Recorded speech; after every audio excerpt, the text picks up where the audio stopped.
16 বছরে প্রথম premier league জয়, কোথায় উৎসবে মেতে উঠবে, উল্টো সেখানে আগামী মৌসুমে ভালো দল গড়া নিয়ে দুশ্চিন্তায় মোহামেডান। পাকিস্তান সুপার লিগ ফাইনালে লাহোর কালান্দার্স, সাকিবের হতাশার দিনে মুখ রক্ষা রিশাদের বোলিংয়ে। Shubman Gill, the man with new mission, গিলের কাঁধে বন্দুক রেখে টেস্টে ক্রিকেটে নতুন যাত্রা ভারতের। আসসালামু আলাইকুম, সবাইকে স্বাগত স্পোর্টস টাইমে। সাথে আছি মামুন আব্দুল্লাহ। শুনছিলাম শিরোনাম, এবার বিস্তারিত। টিম স্পিরিট দলের সাফল্যের পেছনে কত গুরুত্বপূর্ণ তার প্রমাণ মোহামেডানের প্রিমিয়ার লিগ জয়। স্বয়ং কোচ আলফাজ আহমেদি বলছেন, চ্যাম্পিয়ন হবার মতো দল ছিল না মোহামেডান, কিন্তু ফুটবলাররা নিজেদের সেরাটা দিয়েই ক্লাবকে বিপিএলে সেরা সাফল্য এনে দিয়েছে। কিন্তু 16 বছর পর লিগ জয়ের এই সাফল্য ঐতিহ্যবাহী ক্লাবটি ধরে রাখতে পারবে কিনা, তাই এখন কোটি টাকার প্রশ্ন।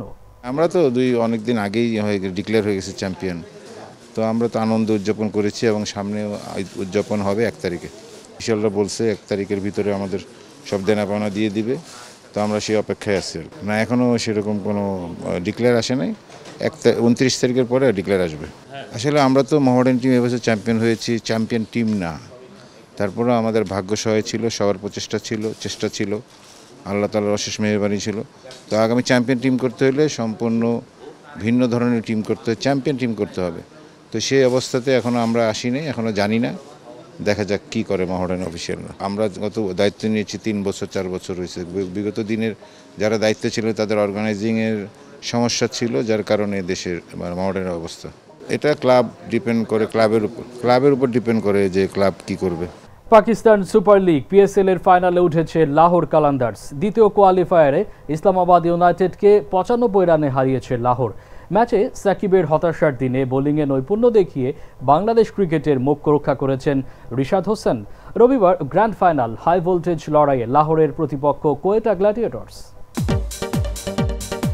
জিতলেই ফাইনাল, হারলেই বিদায়, এমন ম্যাচে টস জিতে ব্যাটিং বেছে নেয় লাহোর কালান্দার্স। ওপেনার ফখর জামান 12 রানে ফিরে যান, তবে মোহাম্মদ নাইম ও আবদুল্লাহ শফিকের ব্যাটিংয়ে বাড়তে থাকে স্কোর।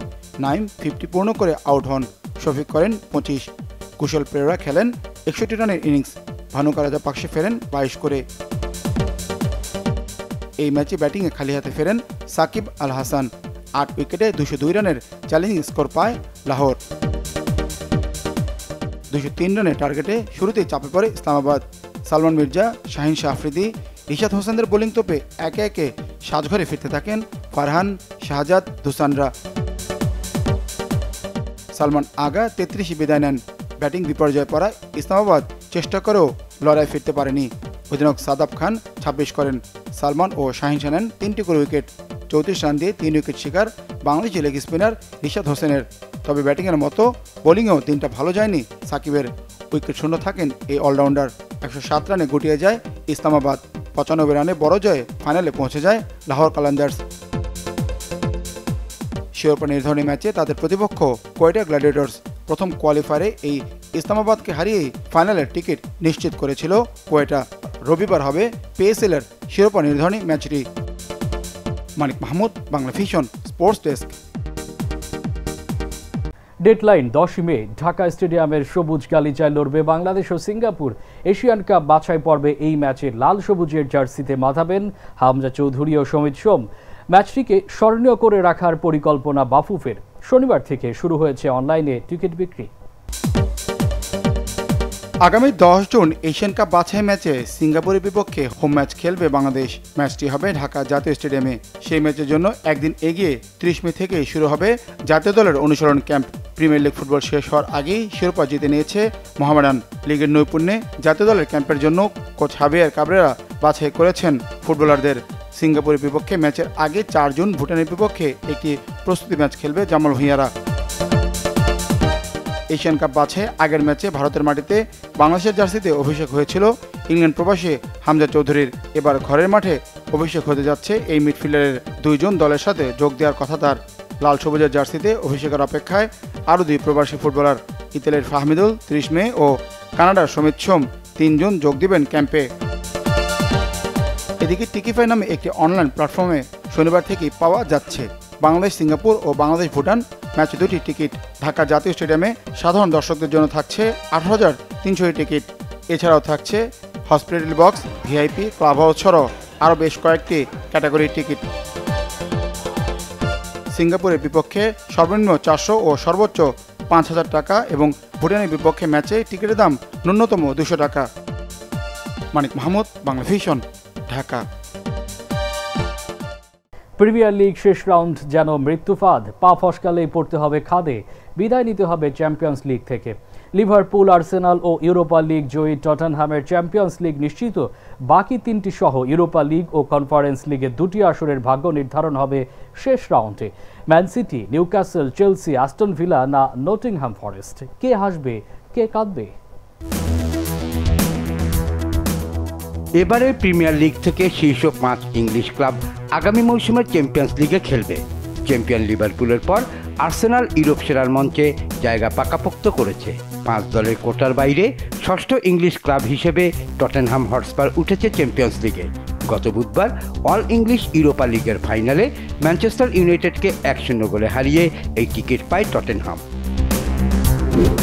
চলতি প্রিমিয়ার লিগের পর্দা নামবে আগামী রবিবার। শেষ রাউন্ডের লড়াইয়ে মুখোমুখি হবে 20টি দল। লিভারপুল ও আর্সেনালের সঙ্গী হয়ে বাকি কোন 3 দল আগামী চ্যাম্পিয়ন্স লিগে খেলার সুযোগ পাবে তার মীমাংসা হবে ওই দিন। মীমাংসা হবে পয়েন্ট টেবিলের ষষ্ঠ স্থান নিয়ে আগামী মৌসুমের উয়েফা ইউরোপা লিগে এবং সপ্তম স্থান নিয়ে উয়েফা কনফারেন্স লিগে যাওয়া 2 দলের ভাগ্য। উয়েফা চ্যাম্পিয়ন্স লিগের কোটায় প্রিমিয়ার লিগ থেকে শেষ 3টি জায়গার জন্য লড়াইয়ে আছে 5টি দল: Manchester city, Newcastle United, Chelsea, Aston villa এবং নটিংহ্যাম ফরেস্ট। শেষ রাউন্ডে এই 5 দলের ম্যাচগুলোতে তাই পাহাড় সম উত্তেজনার হাতছানি। প্রিমিয়ার লিগের গত 4 আসরের চ্যাম্পিয়ন সিটি গত মঙ্গলবার বোর্নমাউথকে 3-1 গোলে উড়িয়ে 1 লাফে 3 ধাপ এগিয়ে টেবিলের 3-এ অবস্থান নিয়েছে। 37 খেলায় পয়েন্ট তাদের 68, যা শীর্ষে থাকা লিভারপুলের 83 পয়েন্ট থেকে 15 আর 2-এ থাকা আর্সেনালের 71 পয়েন্ট থেকে 3 পয়েন্ট কম। সিটির তাই সুযোগ থাকছে দ্বিতীয় স্থান নিয়ে লিগ শেষ করার। গত শনিবার ক্রিস্টাল প্যালেসের কাছে 1-0 গোলে এফএ কাপের ফাইনাল হেরে এ মৌসুমে শিরোপাশূন্য থাকা দলটি লিগের শেষ রাউন্ডে ফুলহামের বিপক্ষে মাঠে নামবে। প্রতিপক্ষের মাঠে খেলবে অ্যাওয়ে ম্যাচ। লিগ টেবিলের 4, 5, 6 নম্বরে থাকা নিউক্যাসল, চেলসি ও ভিলার 37 ম্যাচে পয়েন্ট সমান 66 করে, 1 পয়েন্ট কম নিয়ে সাথে নটিংহ্যাম। নিউক্যাসল রবিবার ঘরের মাঠে লড়বে এভারটনের বিপক্ষে। জয় পেলে অন্য কোনো হিসাব ছাড়াই চ্যাম্পিয়ন্স লিগে জায়গা ফাঁকা হয়ে যাবে দলটি। চেলসি জিতলেই ইউরোপ সেরার মঞ্চে জেনে নটিংহ্যামের বিপক্ষে অ্যাওয়ে ম্যাচ খেলবে। নটিংহ্যামকে কাঙ্ক্ষিত টিকিট নিশ্চিত করতে ঘরের মাঠে জিততেই হবে এবং প্রার্থনা করতে হবে সিটি, নিউক্যাসল, চেলসির মধ্যে অন্তত একটি দল যেন হোঁচট খায়। ভিলাকেও ম্যানচেস্টার ইউনাইটেডের বিপক্ষে শেষ ম্যাচ জিততে হবে এবং একই সঙ্গে অন্য ম্যাচের ফল পক্ষে আনতে হবে। শহীদ খান, Bangla vision sports desk. Joe Root যেন নিজেই নিজের প্রতিদ্বন্দ্বী। এবার রেকর্ড বুকে আরও একটি অধ্যায় যোগ করলেন দ্য মাস্টার ক্লাস। টেস্ট ক্রিকেটে দ্রুততম 13,000 রানের মাইল ফলক ছুঁলেন দ্য ইংলিশম্যান। জিম্বাবুয়ের বিপক্ষে নটিংহ্যাম টেস্টে নিজের 153তম ম্যাচে এই রেকর্ড স্পর্শ করলেন দ্য ম্যাজেস্টিক জরুট। 13,000 হতে প্রয়োজন ছিল মাত্র 28। জিম্বাবুয়ের বিরুদ্ধে ইংলিশদের ঝড়। ইনিংসে 34 বছর বয়সী জরুটের 34 রানের সংখ্যাটা দেখতে ছোট, তবে 13,000 ক্লাবের জন্য ছিল যথেষ্ট। 14 বছর ধরে যে রেকর্ডের একছত্র অধিপতি ছিলেন দক্ষিণ আফ্রিকার জ্যাক ক্যালিস, তাকে সরিয়ে নতুন সম্রাট জরুট। কেপটাউনে 2013 সালে নিউজিল্যান্ডের বিপক্ষে নিজের 159তম ম্যাচে 13,000-এ পা রেখেছিলেন বিশ্বের সর্বকালের অন্যতম সেরা অলরাউন্ডার জ্যাক ক্যালিস। প্রোটিয়া তারকার মাথায় ওঠে এই ক্লাবের দ্রুততম সদস্য হওয়ার মুকুট। প্রায় 14 বছর পর রাজ্য হারালেন ক্যালিস। 6 ম্যাচ কম খেলে এলিট ক্লাবের নতুন টপার ইংলিশম্যান রুট। যদিও ইনিংস বিবেচনায় অনেকটাই পিছিয়ে রুট, 13,000 ক্লাবের সদস্য হতে জরুট খেলেছেন 279 ইনিংস। এখানে সবার ওপরের নামটি সচিন টেন্ডুলকারের। 30কে ল্যান্ডমার্ক টপকাতে ভারতের মাস্টার ব্লাস্টার খেলেছেন 266 ইনিংস। জরুট 13টি ইনিংস বেশি খেলেছেন, ইনিংসের বিবেচনায় যা সবচেয়ে ধীরগতি। টেস্টের 13,000 ক্লাবটি উদ্বোধনী করেছেন ভারতের ক্রিকেট ঈশ্বর জো রুট এই ক্লাবের পঞ্চম সদস্য। এই ক্লাবে ভারতের আছেন 2 জন, সচিনের সঙ্গী রাহুল দ্রাবিড়, বাকি 2 জনও আছেন ক্রিকেট বিশ্বের সর্বকালের সেরা তারকার ছোট তালিকায়। দ্বিতীয় ব্যাটার হিসাবে এই রেকর্ডে নাম লেখান দক্ষিণ আফ্রিকার অলরাউন্ডার জ্যাক ক্যালিস। ক্লাবের তৃতীয় সদস্য অস্ট্রেলিয়ার কিংবদন্তি রিকি পন্টিং। সময়ের বিবেচনাতেও দ্রুততম জো রুট। 13,000 ক্লাবে পৌঁছাতে 3 লায়ন্স ব্যাটার সময় নিয়েছেন 12 বছর 160 দিন। সবচেয়ে বেশি সময় লেগেছে মাস্টার ব্লাস্টার সচিনের, তিনি সময় নিয়েছেন 20 বছর 63 দিন। অন্য সদস্যদের মধ্যে ক্যালিস 17 বছর, পন্টিং 16 ও দ্রাবিড়ের লেগেছে 15 বছর। 13K ক্লাবে বাকি 4 জনই 90 দশকের লিজেন্ড। এই শতাব্দীর একমাত্র প্রতিনিধি জো রুট, বর্তমান ক্রিকেট বিশ্বের ফ্যাব 4-এর একজন রুট। বাকি 3 তারকার মধ্যে বিরাট কোহলি টেস্ট থেকে অবসর নিয়েছেন, 10,000 রানও নেই তার নামের পাশে। সাদা পোশাকে রুটের কাছাকাছি আছেন অস্ট্রেলিয়ার স্টিভ স্মিথ, নিউজিল্যান্ডের কেইন উইলিয়ামসন পিছিয়ে আছেন অনেকটাই। তর্ক বিতর্ক আছে, তবে জো রুটই বনেদি ক্রিকেটের best of test. Monir Hossain Khan, Banglavision sports desk. Shubman Gill, the man with new mason.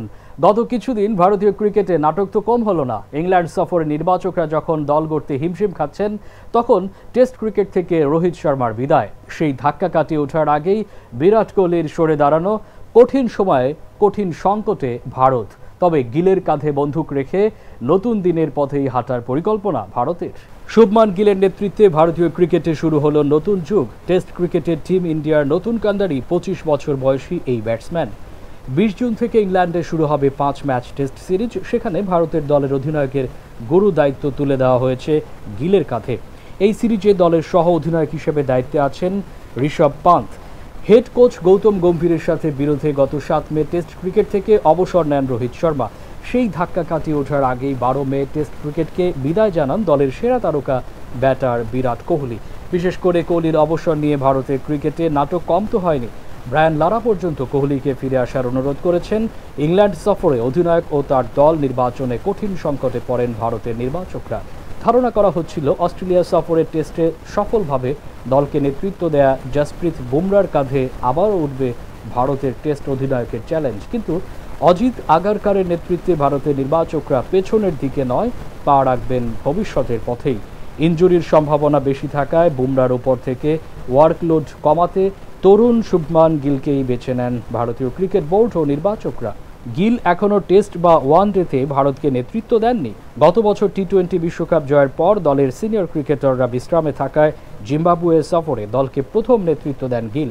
সেখানে 5 ম্যাচ টি-20 সিরিজ ভারত জিতেছে 4-1 ব্যবধানে। তবে অধিনায়ক হিসেবে গিল আলো ছড়িয়েছেন আইপিএলে। তার সুযোগ্য নেতৃত্বে গুজরাট টাইটান্স পয়েন্ট টেবিলের শীর্ষে থেকে নিশ্চিত করেছে প্লে অফ পর্ব। আর তাতেই ভারতীয় নির্বাচকদের নতুন কান্ডারি বেছে নেওয়ার কাজটি সহজ করে দেন Shubman Gill, the new leader of Indian cricket. 2020 সালে 26 ডিসেম্বর মেলবোর্নে অস্ট্রেলিয়ার বিপক্ষে টেস্ট অভিষেক হয় গিলের। ভারতের হয়ে 32 টেস্টে 35.05 গড়ে 1893 রান করেছেন এই ডানহাতি ব্যাটসম্যান। তবে তার ক্যারিয়ারে সবচেয়ে বড় চ্যালেঞ্জ শুরু হচ্ছে মিশন ইংল্যান্ড দিয়েই। স্বাধীন বাংলা ফুটবল দল একটি আছে। 1971 সালে দেশের মহান স্বাধীনতা যুদ্ধে স্বাধীন বাংলা ফুটবল দল ভারতে 16টি ম্যাচ খেলে মুক্তিযুদ্ধের ফান্ডে 5 লাখ টাকা জমা দিয়েছেন, যা ওই সময় অনেক টাকা। মুম্বাইয়ে শেষ ম্যাচে স্বাধীন বাংলা ফুটবল দলের দেশের বিপক্ষে মহারাষ্ট্র ফুটবল দলকে নেতৃত্ব দেন ভারতের সাবেক টেস্ট অধিনায়ক নবাব মনসুর আলী খান পতৌদি।